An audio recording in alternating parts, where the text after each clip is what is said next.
안녕하세요. 녹색의 꿈 아나운서 문지현입니다.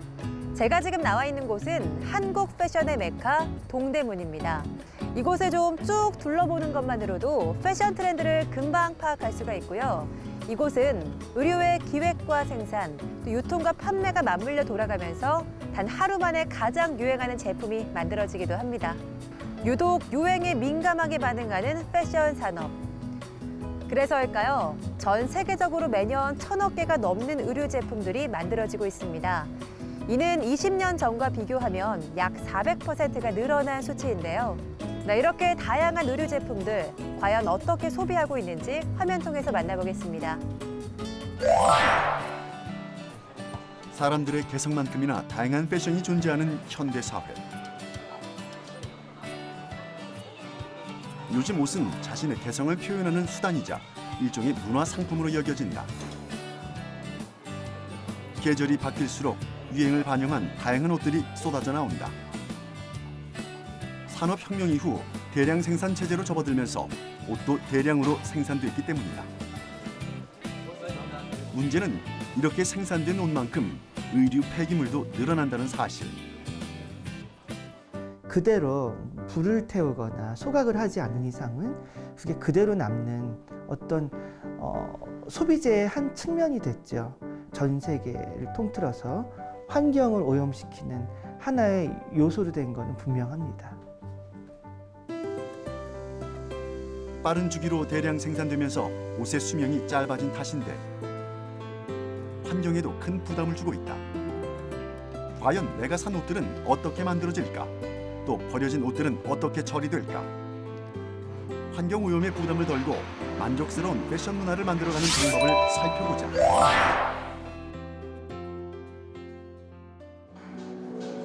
빠르게 변하는 유행에 따라 패션 업계에서는 계절별로 신상품을 출시한다. 늘 옷을 구입하면서도 입을 옷이 없어 고민하는 이유. 패션 트렌드가 급변하기 때문이다. 그렇다면 이런 옷들은 어떤 소재로 어떻게 만들어질까? 의류가 단순히 천연 소재라기보다는 화학적인 합성이나 이런 걸 통해서 보이지 않게 많은 섬유들이 개발되면서 그렇게 나오는 오염 물질들이 그대로 땅이건 바다건 그게 쌓이면서 환경을 오염시키는 경우가 굉장히 많아졌죠. 요즘 사람들이 즐겨 입는 패션 아이템 중 하나인 청바지. 이 청바지 한 벌을 만드는 데 사용되는 물은 약 7,000리터에 달한다. 평균 약 32.5kg의 이산화탄소가 생산 과정에서 배출된다.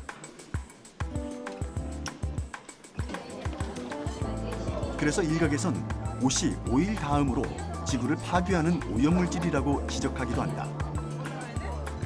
옷감을 재단할 때 생기는 폐기물, 염색 과정에서 발생하는 오염물, 그리고 옷이 폐기 처리되면서 발생하는 각종 물질들은 화려한 패션에 가려져 외면해온 현실이다.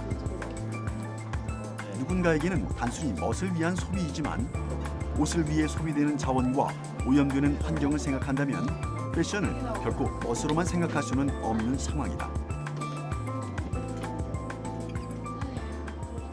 옛날에는 천연 직물밖에 쓸 수가 없었어요. 왜냐하면 만드는 기술이 천연 직물밖에 없었기 때문에.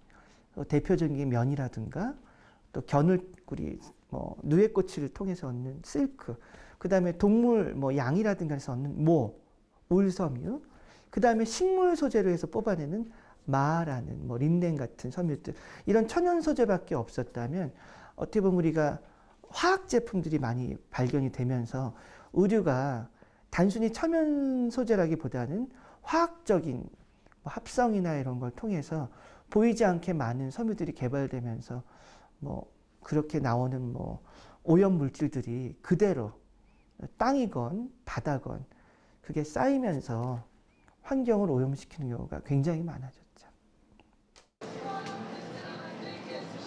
옷은 계절을 대변한다. 더울 때 시원한 옷, 추울 때는 따뜻한 옷을 입는 것은 체온을 지키고 날씨에 대처하는 방법 중 하나다. 하지만 요즘 옷은 자신을 표현하는 중요한 수단이다. 예전엔 명절이나 좋은 일 있을 때 기념으로 한 벌씩 맞춰 입었던 옷이지만 요즘은 마치 음식을 구매하듯 옷을 살 수 있다. 최신 트렌드를 즉각 반영해서 빠르게 제작하고 빠르게 유통시키는 이른바 패스트 패션 업체 덕분이다. 덕분에 소비자들은 유행하는 옷을 저렴하게 구입할 수 있다. 덕분에 패스트 패션 브랜드의 성장은 눈부시다. 금융감독원 전자공시에 따르면 외국계의 한 패션 브랜드는 매년 급성장을 기록했다. 2015년 한국 진출 10년 만에 매출액 1조 1,169억 원을 달성했는데 단일 패션 브랜드로 매출 1조를 돌파한 것은 처음 있는 일이었다.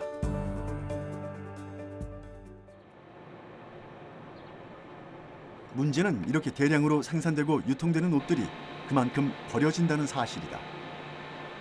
저렴한 가격에 큰 부담 없이 구입한 옷들이기에 한 계절 입고 버리는 경우가 많다.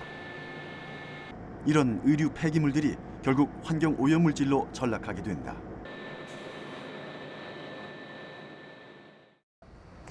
(20, 30년) 전만 해도 사람들이 옷을 버리는 이유는 너무 많이 입어서 해졌기 때문이었습니다. 하지만 요즘 사람들은 안 입거나 유행에 뒤처졌기 때문에 옷을 버리곤 하죠. 환경부에 따르면 2016년 기준 하루 버려지는 옷의 양은 약 260톤이라고 합니다. 생각보다 좀 어마어마하죠. 이렇게 버려진 옷들이 어떻게 처리되고 있는지 화면 통해서 만나보겠습니다. 옷은 동네마다 배치된 의류 수거함에 버려진다. 이렇게 버려진 옷들은 의류 폐기물로 분류돼 헌옷 수거업체에 전해진다. 재활용이 불가능할 정도로 해지거나 망가진 경우는 소각되거나 매립되는 과정을 거친다. 버려진 옷 가운데 80% 이상은 필리핀, 동남아 등으로 수출되고 나머지가 벼룩시장이나 구제시장 등 국내로 다시 유통된다.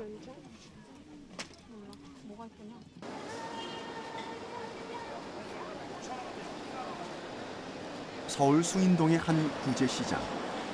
평일임에도 불구하고 많은 사람들이 시장에 나왔다. 의류 매장처럼 잘 진열돼 있진 않지만 손님들 모두 옷을 고르는 눈빛이 꽤나 진지하다.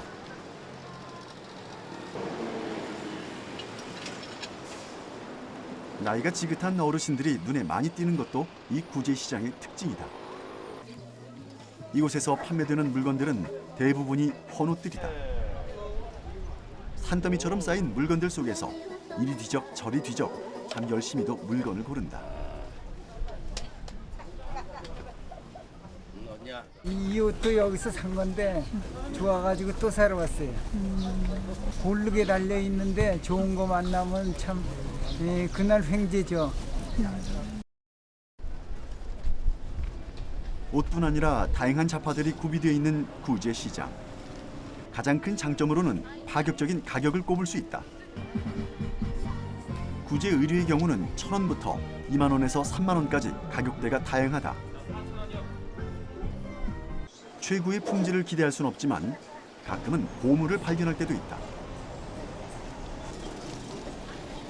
평소 구제시장을 자주 찾는다는 김한영 씨. 물건을 고르는 손길에서 여유가 묻어난다. 이거 상당히 좋은 거예요, 이런 거. 올드네비. 근데 이거 가방. 아까 텍스 같은 거. 이거 굉장히 비싼 가방이에요. 저렴하게 사신 거예요? 그럼요. 한 5만 원 이상 싸게 산 거죠. 평소 자신의 옷뿐만 아니라 가족들의 옷을 구입할 때도 구제시장을 주로 애용한다는 김한영 씨. 그가 이곳을 즐겨 찾는 이유는 여러 가지다.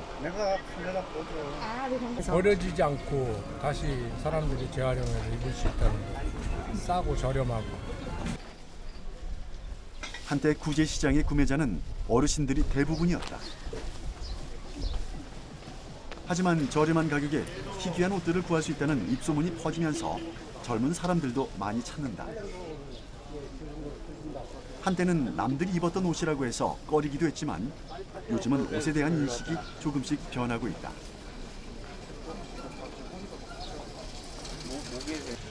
근데 뭐 동네에서 바자회 같은 것도 하니까 구제옷도 뭐 비슷하다는 개념으로 보고 있어서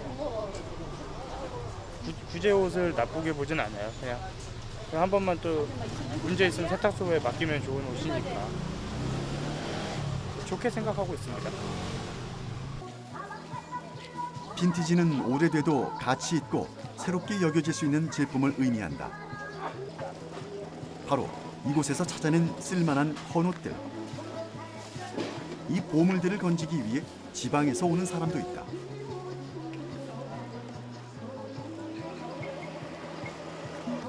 괜찮은 것도 있어. 한 개 샀거든. 이곳을 자주 찾는 사람들은 구제옷에 중독성이 있다고 말한다. 취향에 맞고 질 좋은 옷을 저렴한 가격으로 구입할 수 있다면 다른 선택을 할 이유가 없기 때문이다.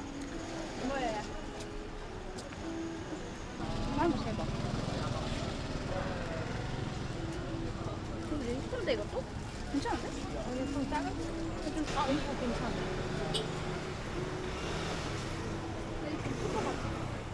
아니 근데 별로 안 커. 안 커.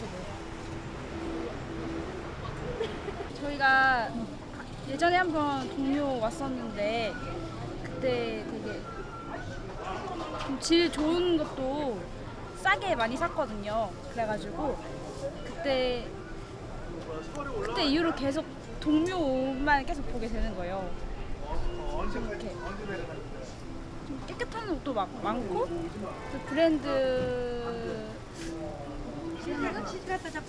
옷도 여기서 좀 싸게 살 수 있어서 좋은 것 같아요. 좀 구제 시장이지만 상인들이 매일 트럭으로 헌옷을 수거해 오기 때문에 늘 새로운 제품을 만날 수 있다. 이런 옷의 재활용이 늘어나는 의류 폐기물을 줄이는 데 대안이 될 수는 없을까? 문제는 사람들마다 옷에 대해 갖는 생각이 다르다는 데 있다. 아무리 멋을 추구하고 패션성이 있고 시즌마다 뉴 컬렉션에 새로운 옷을 사시고 싶고 해도 날이 더워지면 반팔을 입고 추워지면 방한복을 입건 덧옷을 더 입는 거는 아주 기초적인 인간 생활의 펀더멘털이 되는 그런 것들이 첫 번째 우리가 받아들이는 옷에 있어서의 생활의 한 측면이겠고요. 두 번째는 그렇게 했을 때 내가 입고 싶고 아름다워지고 싶고 또 입었을 때 나한테 만족감을 주는 옷은 기능적인 측면의 옷이 아니라 그때부터는 기능을 넘어서 나한테 미적인 욕구를 충족시켜주는 하나의 도구거든요. 조금 더 아름답게 보이고 싶은 욕구, 또 옷을 통해서 개성을 드러내고 싶은 마음. 이것은 많은 패션 업체들이 계속해서 환경오염 부담을 떠안고도 신제품을 내놓는 이유기도 하죠. 하지만 이런 인간의 미적 욕구 때문에 몸살을 앓고 있는 건 환경 문제뿐은 아닐 겁니다. 패션이 우리 사회에 끼친 영향, 좀 더 자세히 들여다보도록 하겠습니다. 몇 년 전 서울 한복판인 강남구 청담동에서 특별한 시위가 벌어졌다. 어떠한 외침도 없이 그저 가죽도 피부다라는 문구를 몸에 적고 반나체 시위를 벌이는 사람들. 이들은 모두 국내외 동물보호단체 회원들로 어린 타조를 학살해 가방을 만드는 글로벌 패션 업체를 향해 무언의 메시지를 전했다.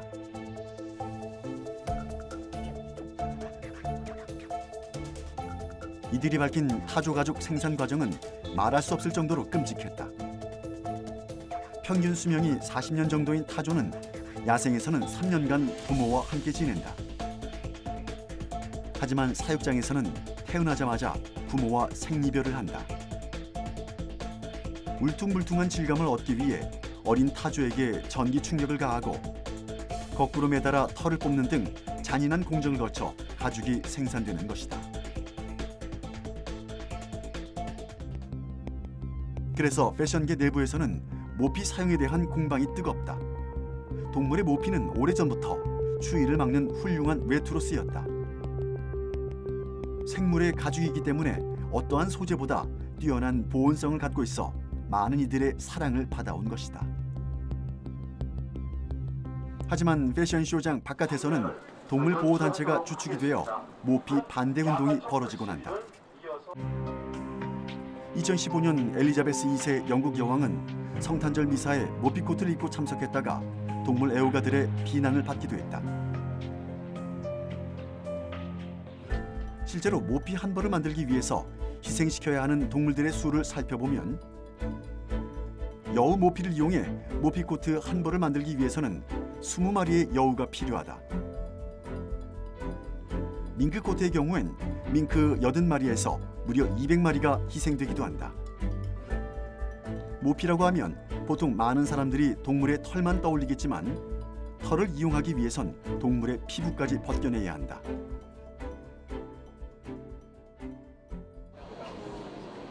모피를 위한 동물 포획량은 은밀하게 또 불법적으로 진행되기 때문에 정확한 통계를 내기 어렵다. 대략적으로 추산해보면 미국에서만 약 3만 마리의 동물들이 모피만을 위해서 희생된다고 한다.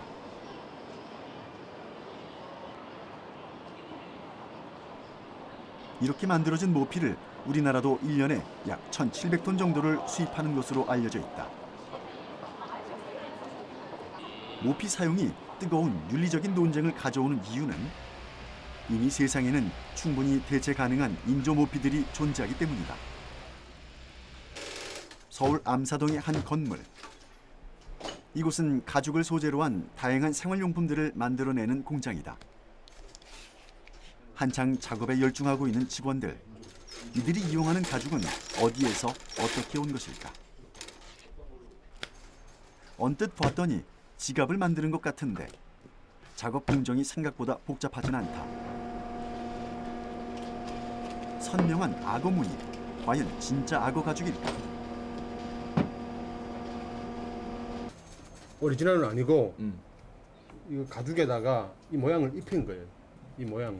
그러니까는 이게 악어 머리고 이게 등이죠. 이렇게 등이고 이게 배거든요. 원래는 이렇게 나오질 않아요. 원래 오리지널 악어는 머리 부분하고 여기까지만 나오죠. 그러면 여기를 갖다 여기는 이 배 부분을 갖다가 다시 또 붙여야 돼요. 이제 재단을 해가지고 붙여야 돼요. 그래야만이 이렇게 나오죠. 악어 가죽은 사람의 지문처럼 각각의 아름다운 무늬를 가진다. 그리고 이런 아름답고 독특한 무늬들은 현대 기술로도 충분히 구현할 수 있다. 그물무늬 비단뱀 가죽도 공장 기계의 솜씨다. 요즘은 인조 피역도 천연 가죽 못지않은 품질을 자랑한다. 저도 이제 이 업을 한 지는 그렇게 오래되진 않았습니다. 한 10년 가까이 돼가는데요.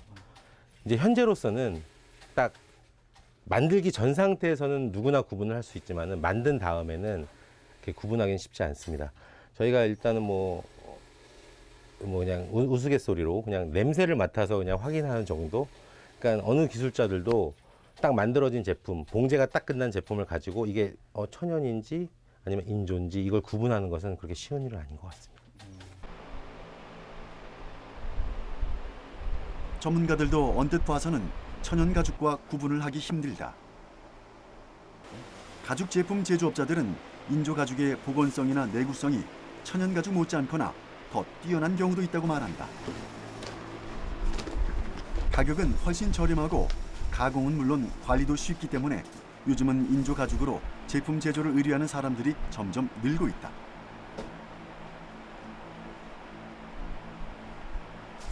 지금 뭐 단언컨대 진짜 피역, 진피, 원피를 가지고 만들 수 있는 모든 제품들은 인조피역으로 다 만들 수 있습니다. 예를 들어서 소파 같은 건 뭐 인조피역으로 만들기 시작한 지가 꽤 오래됐고요. 그리고 자동차 시트나 또 모피까지도 지금 뭐 긴 털 모피나 짧은 털 모피까지도 어느 정도 다 구현이 되고 토끼털 뭐 이런 것들도 지금은 굳이 살생을 하지 않고도 충분히 그 제품을, 그 효과를, 그 기능을 나타낼 수 있습니다. 요즘은. 천연 가죽의 질감과 장점은 그대로 흉내내면서도 다양한 가공을 통해서 개성있고 색다른 제품을 선보일 수 있다는 것. 그리고 죄 없는 동물들의 희생을 막을 수 있다는 것이 바로 이 인조 가죽이 가진 커다란 장점이다. 자원 낭비와 환경 파괴의 주범으로 꼽히던 패션에도 변화의 바람이 불고 있습니다. 이 패스트 패션의 선두주자였던 스웨덴의 한 브랜드에서도 올해부터 중고 의류 판매를 시작했습니다. 빠른 패션 대신 환경을 보호하는 패션을 선호하는 소비자들이 늘었기 때문인데요. 영국에서는 2018년 이후 지속 가능한 패션을 검색하는 양이 60%가량 늘었다고 합니다. 그렇다면 과연 국내 패션 시장에는 어떤 바람이 불고 있을까요? 화면 통해서 만나보시죠. 서울의 한 패션 잡화 매장. 이곳은 친환경 소재를 사용한 제품들을 모아 판매하고 있다. 버려진 그물을 활용한 패션 소품. 폐기된 건축 자재들도 가게 인테리어 소재로 활용됐다.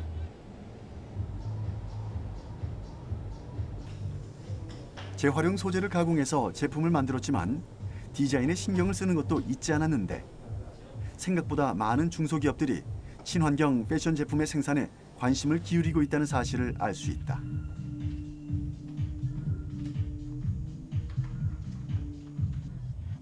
평범해 보이는 이 양말은 재료가 옥수수다. 옥수수 전분에서 추출한 섬유로 만든 친환경 제품.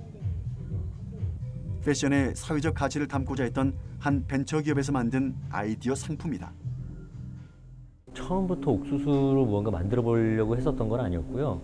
일단 양말을 만들어 보자가 처음이 시작이었었고, 하지만 조금 더 환경에 그리고 사람들에게 또 사회에 좋은 양말을 만들어 보자라는 취지에서 소재를 찾다 보니까 옥수수 섬유라는 소재를 알게 됐고요. 그래서 그거를 한번 양말로 도입해 보자라는 시도를 하게 됐었죠. 석유를 원료로 사용하지 않는 옥수수 섬유는 땅에 묻으면 6개월에서 1년 이내 자체 분해돼 환경 오염을 일으키지 않는다. 또 천연 소재를 사용했기 때문에 기존 합성 섬유로 인한 피부 트러블도 예방할 수 있는 게 장점이다. 환경과 동물, 그리고 사람들이 모두 만족할 수 있는 지속 가능한 패션 산업을 위해 국내 한 대기업도 새로운 시도를 하고 있다. 이태원에 위치한 한 의류 매장. 이곳에서 판매되는 옷들은 기존의 옷을 활용해 만든 제품이다. 하지만 디자이너의 감각이 돋보이는 제품을 보는 순간 우리가 기존에 갖고 있던 재활용에 대한 인식이 바뀌게 된다. 재고를 활용해 완전히 새로운 제품으로 탄생시켰기 때문이다.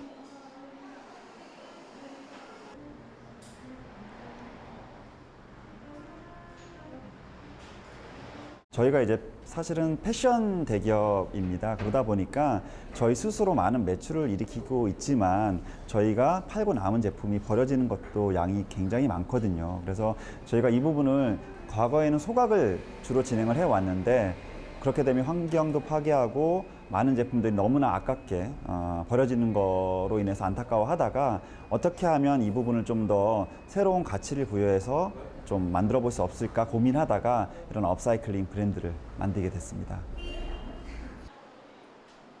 3년 동안 소비자의 선택을 받지 못해 소각될 상황에 놓인 제품을 기본으로 해서 각종 불량 산업 폐기물들도 소재로 활용된다.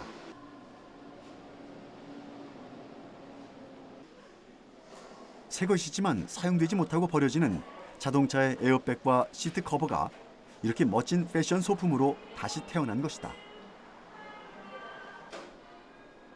군에서 사용된 후 버려지거나 소각되는 군 의류, 텐트, 그리고 낙하산은 제대로만 활용하면 멋스러운 패션 포인트가 되기도 한다.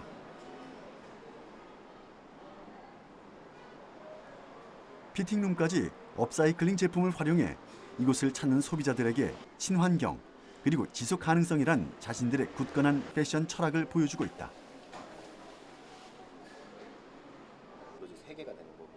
매장에서 눈에 띄는 것은 옷마다 붙어있는 큼지막한 라벨이다.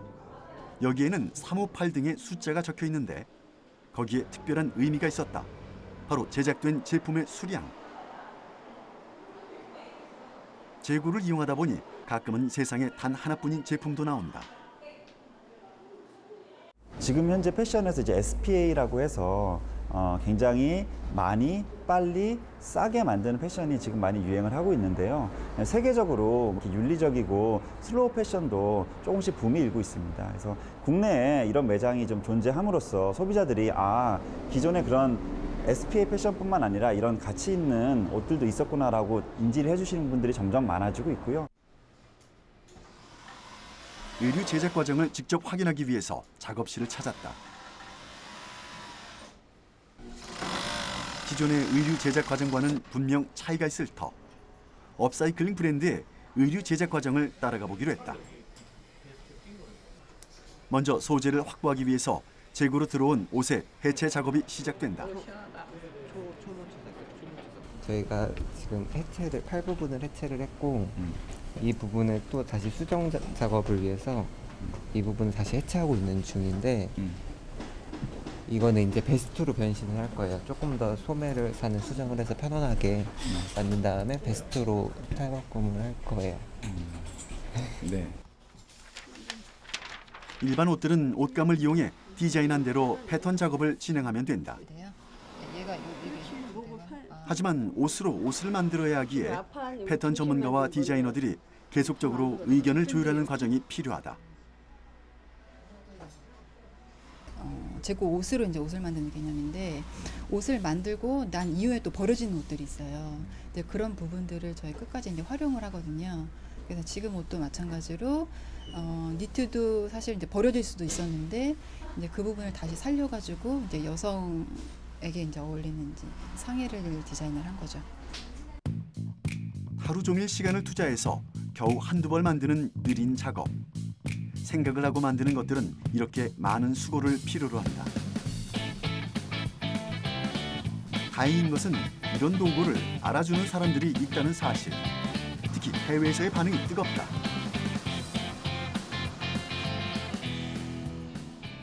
사업적으로 봤을 때는 사실은 되게 어려운 사업이고 되게 이윤도 창출이 별로 안 되고 지금 시작은 되게 힘들게 다 시작을 하고 있는데 이곳에 의미가 있고 가치가 있으니까 계속 앞으로 계속 해나가야 된다라고 생각을 하고 근데 지금이 아니라 앞으로를 보는 그런 사업이고 분야인 것 같아요.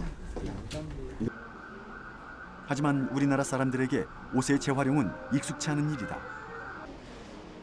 그래서 이 기업은 사람들의 의류 리사이클링 참여도를 높이기 위해 조금 특별한 프로젝트도 진행 중이다. 리컬렉션이라는 추억을 담은 상품을 만든다라는 의미입니다. 그 부분은 이제 기존의 재고들이 아니라요. 본인이 원래 가지고 있던 추억을 가진 재고들. 예를 들면 아버지의 옷을 가지고 본인의 옷을 입는다든가 아니면 남편의 옷을 가지고 부인의 옷을 맞춤으로 제작해주는 그런 서비스를 하고 있고요. 추억이 담긴 옷들을 재봉틀을 이용해 가정에서도 재활용할 수 있다. 김봉숙 씨가 재봉틀을 시작한 이유는 멀쩡한 채로 버려지는 옷들이 아깝게 느껴졌기 때문이다.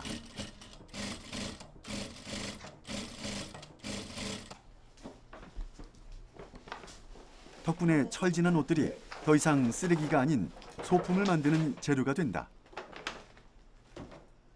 봉숙 씨의 작업 소식을 듣고 헌옷을 갖다 주는 이웃들도 생겼다. 옷을 준 사람들한테 다시 그 가방 같은 거 만들어서 리폼해서 주면 되게 좋아해요.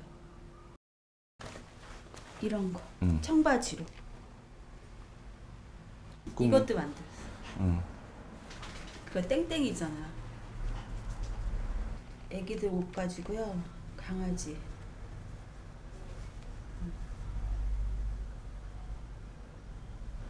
누구세요? 저희요. 선생님 오셨어요? 네, 잘 지내셨어요? 네. 선생님 이거 제가 입던 한복인데 이거 뭘 어떻게 만들까요? 이게 주름이 좀 있어가지고 앞치마 하면 예쁠 것 같아요. 자수도 고급스럽고 강아지 옷도 괜찮을 것 같아요. 한복이요? 네. 강아지 한복? 그죠? 이게 한복감이니까 강아지 한복 한번 멋지게 만들어 보실래요? 선생님이 도와주셔야죠. 난이도가 있는 작업은 선생님께 도움을 받기도 한다. 오래된 한복을 이용해서 반려동물의 옷을 만드는 중이라는데 됐는데 한번 봐주세요. 깔끔하고 예쁜데요? 강아지 입히면 너무 예쁠 것 같아. 그죠? 그리고 옷도 거의 한 철 입고 안 입는 경우가 대부분이라고 하더라고요. 그래서 집에 쌓여있는 옷들 보면은 너무 버리기도 아깝고, 그래서 그걸 리폼을 해가지고 새로운 것으로 만들어서 활용하고 싶다는 그런 주부님들이 많아요. 그래서 요즘은 옷수선에 관해서 이렇게 문의가 굉장히 많이 들어와요. 헌옷들을 리폼해서 새 옷을 만드는 과정이 의미 있는 이유가 있다. 바로 주변의 소중한 존재들과 옷에 담긴 추억을 공유하며 그 시절을 떠올릴 수 있기 때문이다. 또 이렇게 가정에서 재활용되는 옷들은 의류 쓰레기를 줄일 수 있는 실질적인 대안이 되기도 한다.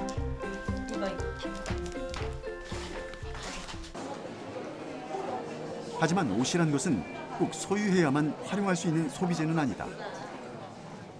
몇 년 전부터 소유가 아니라 공유란 소비 개념이 화제가 되면서 의류 소비에도 변화가 생겨났다. 제작진이 찾아간 곳은 서울시 화양동. 건물 안으로 들어가자 많은 사람들이 순서를 기다리고 있었는데 이유는 자신의 정확한 신체 사이즈를 측정하기 위해서다.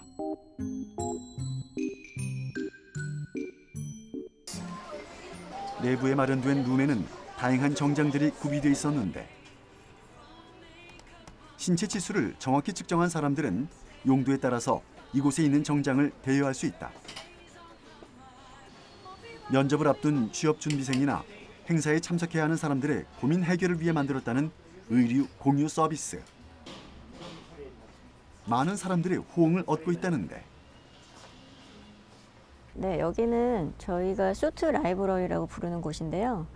저희 기증받은 정장들이 다 깨끗이 수선되고 관리되어서 이제 대여되려고 기다리고 있는 그런 수트를 보관하는 곳입니다. 몇 종 정도의 수트가 있는 건가요? 아마 정확하게 몇 벌인지 말씀 못 드리는데 대략적으로 한 1,500벌에서 2,000벌 정도 정장이 있어요. 구두나 벨트 같은 경우도 전부 다 기증을 해주신 것들이고요. 구두를 만드는 회사에서 기증을 해주시기도 하고, 이제 집에 있는 벨트인데 좀 허리 사이즈가 안 맞아져서 기증을 해주시기도 하고, 다 기증받은 품목들입니다.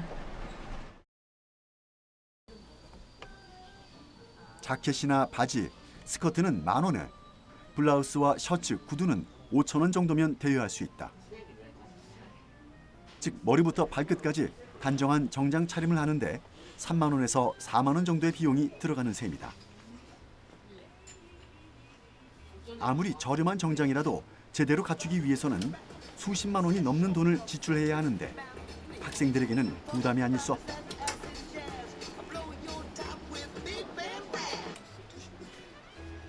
이런 합리적인 가격이 마련될 수 있는 이유는 기증받은 옷이기 때문이다. 그렇다면 혹시 헌옷이라고 꺼려하는 사람들은 없을까?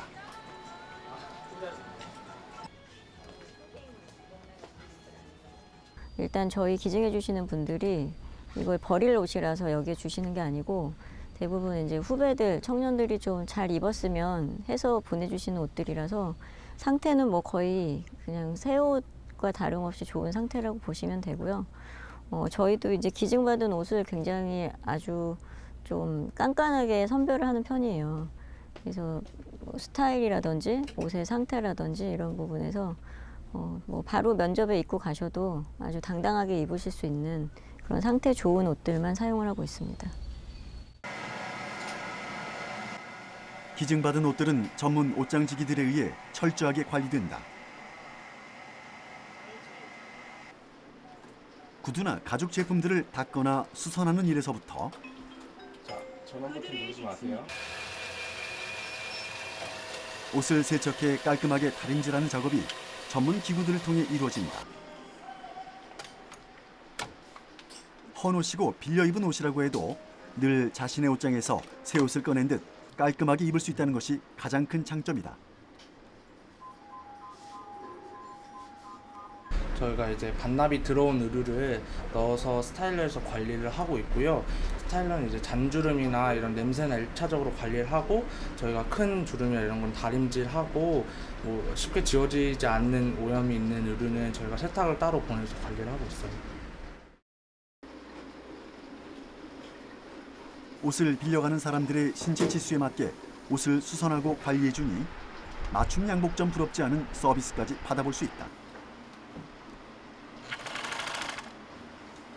의류 공유 서비스로 얻을 수 있는 이점은 단지 옷을 하나 빌려 입는 것에 그치지 않는다.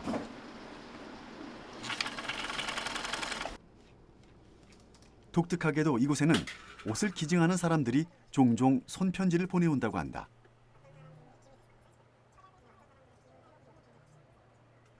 그 편지 속에는 자신이 오랜 세월 소중하게 입었던 정장의 역사와 사연이 담겨 있다. 옷하고 이렇게 기증 이야기를 같이 보내주고 계세요. 그래서 이분 같은 경우에는 이제 멋쟁이였던 남편의 옷들이라고, 이제 사이즈도 잘 맞지 않고 양복 입을 일이 거의 없어서 굉장히 아껴두었던 옷들인데 보내주신다고 하셨고요.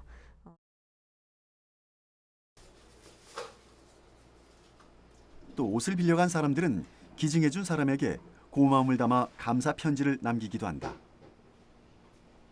정장을 입고 가서 면접에 합격하거나 좋은 결과를 얻게 되면 손편지를 통해 알리는 것이다. 전에는 존재조차 알지 못했던 두 사람이 옷 한 벌을 공유함으로써 마음을 나누고, 이 과정을 통해 버려지는 의류 폐기물이 줄어들고 덕분에 환경은 그만큼 부담을 덜게 된다. 자신도 모르게 환경을 위한 패션을 소비하게 되는 것이다. 많이들 남겨주세요. 내가 뭐 하나 아꼈다 그래서 당장 나한테 뭔가 돌아오지 않거든요. 그리고 뭐 100년, 200년이 지나도 나한테 혹은 우리 사회에 뭔가 도움이 될지 사실상 알 수 없어요. 그런 부분들이 굉장히 추상적이고 눈에 보이지 않는 목표이기 때문에 그런 부분들이 있지만